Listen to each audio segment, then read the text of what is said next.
Alright, hello. This is the PA Cookie 9 video for chocolate chip cookies. So, I have my recipe here, and what I've done is put out all my ingredients here. This was to get the butter a bit softer, so we can take that off. So it's a good idea to set out all your ingredients, and generally in the order here. So I have, instead of using shortening, I have butter, and then the brown sugar, and you can see it's nice and tightly packed in there. White sugar, egg, vanilla, flour, salt, baking soda, and dang, I don't have the chocolate chips, but that's okay. So my first step is to preheat the oven. Now I am fortunate enough to have a orbital stand mixer that I'll be using. So the first step is you want to cream together the butter, the sugar, and you can see the sugar's packed so tight it comes out like a puck. You want to cream these together. So when you cream together shortening and sugar, it is to get some air incorporated in there. So start it off slow, but then, because I have an orbital stand mixer, I can really just give it hell. And you can tell my shortening wasn't as warm, or my butter rather, wasn't as warm as it should have been, because I want this to develop into like a cream. So, if you have a hand mixer, that will work well. You're going to want it softer than I had it, so take it out of the fridge long before. But you want to beat it well, and part of the goal is to incorporate some air.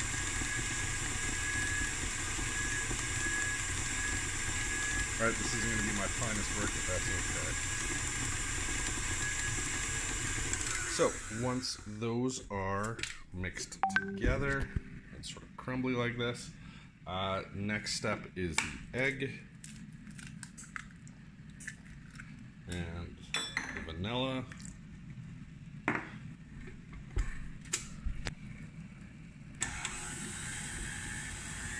So again, you want to mix that, and it's going to be a nice big sloppy paste getting there.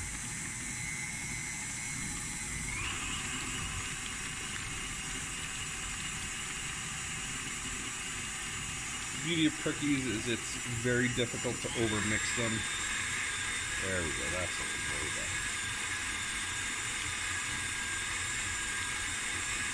So you can see once I've put the egg in, it is very much just like a paste. So now that that's mixed, you want to put in your flour.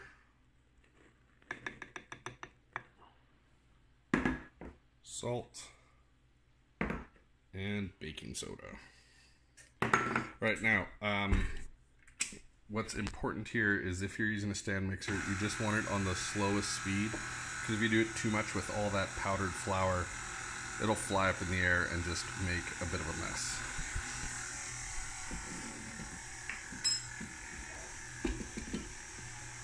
So as that mixes,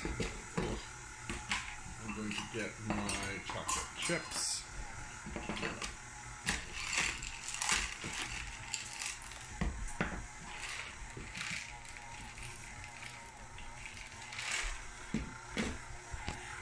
Alright, now that the flour is incorporated, mix it a bit more.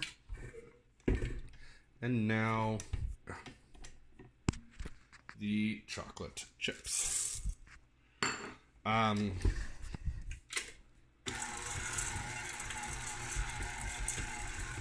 At this point, nothing's really stopping you from hand mixing it. But, you know, if you have your electric mixer, you might as well. Alright, so, get all this off my paddle. There we go. So, the next part will be difficult to film, and we'll see if I can do it. Okay. But I'm going to get cookie sheets. Now, I am going to use some silicone mats to stop the non-stick, or to stop the cookies from sticking. Parchment paper works well, or you could just grease the trays. Of course, some people have non-stick pans to begin with. So I have that. Bring my dough over.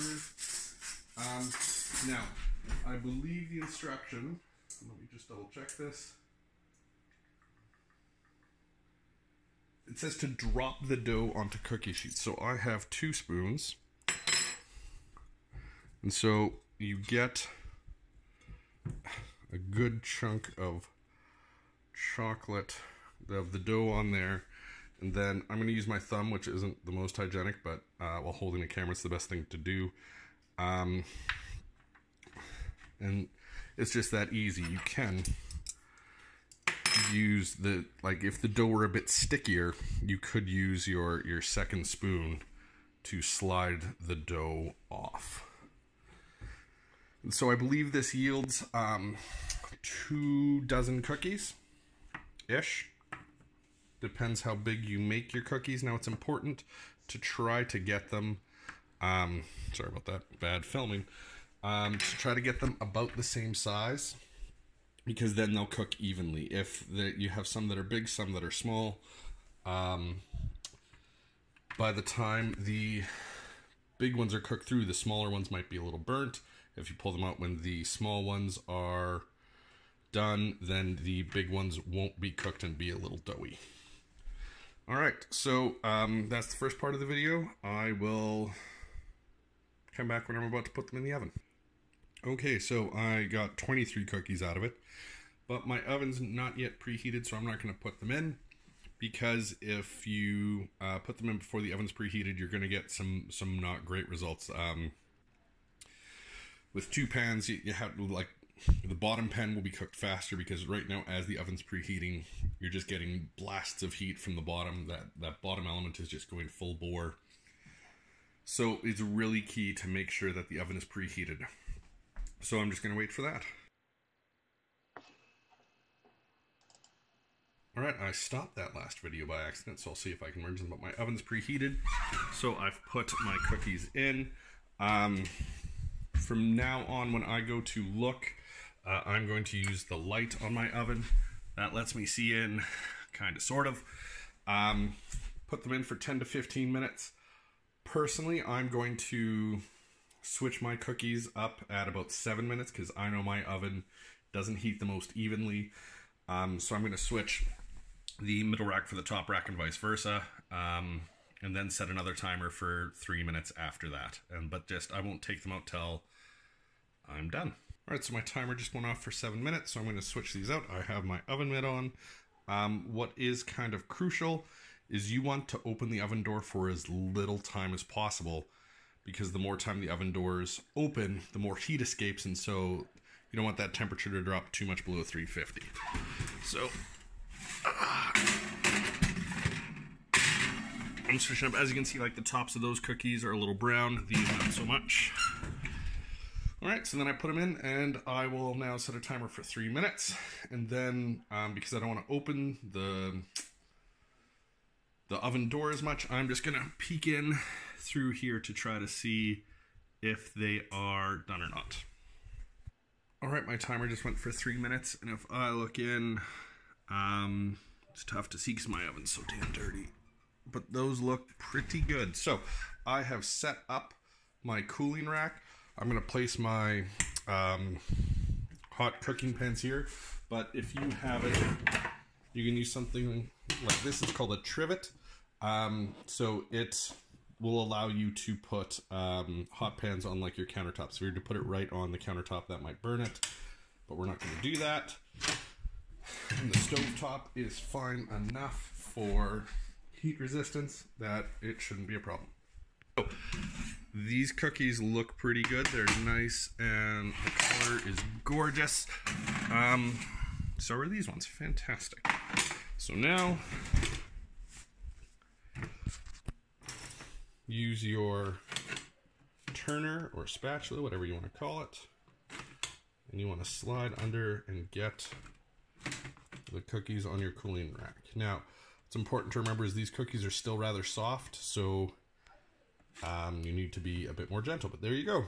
Cookies done. Thanks for tuning in.